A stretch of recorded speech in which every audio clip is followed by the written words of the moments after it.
Halo, Assalamualaikum warahmatullahi wabarakatuh. Perkenalkan, nama saya Fatima Azahra dengan NIM 2323147. Di sini aku akan menayangkan video animasi tentang pentingnya keutuhan NKRI. Selamat menonton. Pentingnya keutuhan NKRI. Kita sebagai warga negara Indonesia itu patut untuk menjaga keutuhan negara Republik Indonesia. Yang pertama ada sistem pertahanan di Indonesia.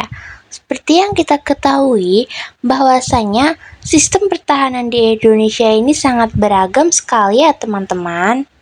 Selain sistem pertahanan memiliki berbagai ragam, sistem pertahanan di Indonesia itu juga memiliki kewajiban untuk menjaga dan mempertahankan NKRI. Nah, jadi sistem pertahanan negara Indonesia memiliki 3 komponen. Yang pertama ada komponen utama yang terdiri dari Tentara Nasional Indonesia atau yang biasa disebut dengan TNI. TNI ini terbagi menjadi 3, yaitu Tentara Angkatan Udara, Tentara Angkatan Darat, dan Tentara Angkatan Laut. Yang kedua ada komponen cadangan. Komponen cadangan ini memiliki sarana dan prasarana yang dipersiapkan guna memperkuat komponen utama. Yang ketiga ada komponen pendukung, terdiri atas warga negara, sumber daya alam, sumber daya buatan, dan perangkat lainnya yang secara langsung dapat meningkatkan kemampuan komponen utama dan komponen cadangan. Komponen yang kedua memenuhi sarana dan prasarana untuk memperkuat komponen 1. Apa aja sih? Yang pertama ada jet untuk angkatan udara, ada kapal untuk angkatan laut, ada tank untuk angkatan udara. Nah, jadi sudah mengerti kan? Selanjutnya ada ancaman terhadap keutuhan NKRI.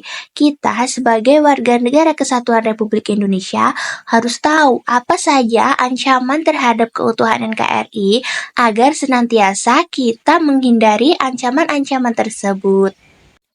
Adapun ancaman-ancaman terhadap keutuhan NKRI sebagai berikut. Selanjutnya, ancaman terhadap ketahanan dapat dibedakan berdasarkan asal datangnya dan bentuknya, yaitu yang pertama ada berdasarkan datangnya. Berdasarkan datangnya terbagi menjadi 2, yaitu ancaman dari dalam dan ancaman dari luar. Ancaman dari dalam itu contohnya diintegrasi bangsa, upaya pergantian ideologi, pelanggaran HAM, tindakan makar, dan masalah pendudukan. Kalau ancaman dari luar itu penguasaan terhadap pulau-pulau kecil di wilayah NKRI, penjara SDA, Indonesia, upaya menghancurkan moral melalui propaganda dan kebudayaan asing yang tidak sesuai dengan karakter bangsa Indonesia. Yang kedua ada ancaman berdasarkan bentuknya, dibedakan menjadi 2, yaitu ancaman non-militer dan ancaman militer. Yang pertama ada ancaman militer. Ancaman militer menggunakan kekuatan bersenjata yang memiliki kemampuan membahayakan keselamatan, kedaulatan, dan keutuhan wilayah bangsa. Sedangkan ancaman non-militer ancamannya tidak bersifat fisik dan bentuknya tidak terlihat. Contohnya seperti politik, ekonomi, sosial budaya, ideologi, teknologi, informasi, dan keselamatan umum. Ini adalah salah satu contoh ancaman berdasarkan datangnya, kerusukan demonstrasi akibat kebijakan pemerintah yang kurang tepat atau yang biasa disebut dengan demo. Lihat, ngeri banget ya. Jadi demo itu bisa merusak keutuhan negara Indonesia, apalagi karena pemerintahan. Nah, yang selanjutnya adalah salah satu contoh berdasarkan bentuknya, kehancuran wilayah akibat penjarahan dari luar dan kurangnya ketahanan dari dalam. Seperti ini ya keadaannya kalau negara tidak ada pertahanan dari dalam. Selanjutnya yaitu ada rasa cinta tanah air atau nasionalisme. Kita warga negara Indonesia untuk menjaga keutuhan NKRI harus mempunyai rasa nasionalisme. Tanah air merupakan salah satu istilah yang digunakan oleh bangsa Indonesia untuk menyebut seluruh wilayah Indonesia yang terdiri dari darat dan lautan. Cinta tanah air memiliki arti membela dari segala bentuk gangguan dan ancaman yang datang dari mana saja. Selain itu, cinta tanah air juga merupakan rasa kebanggaan, rasa memiliki, rasa menghargai loyalitas yang tinggi, dan juga rasa menghormati yang dimiliki oleh setiap individu pada negara tempat mereka tinggal yang biasa tercermin dari perilaku membela tanah airnya.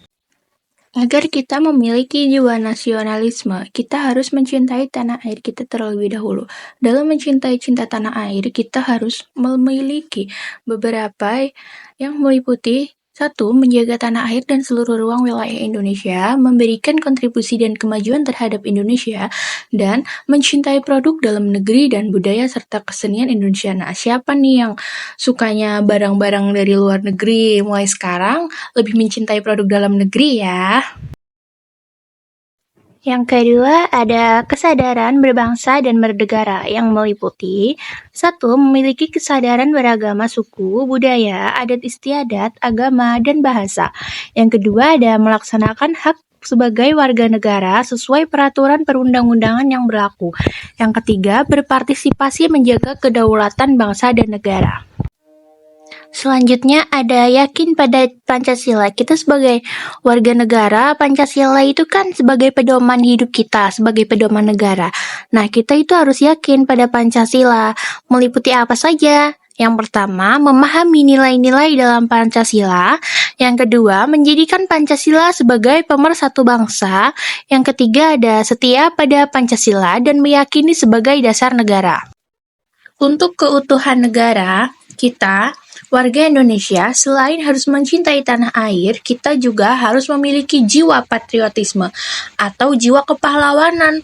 Pahlawan dulu membela negara untuk apa? Untuk tetap merdeka. Jadi, kita juga sebagai warga Indonesia harus membela negara agar tetap menjaga keutuhan NKRI.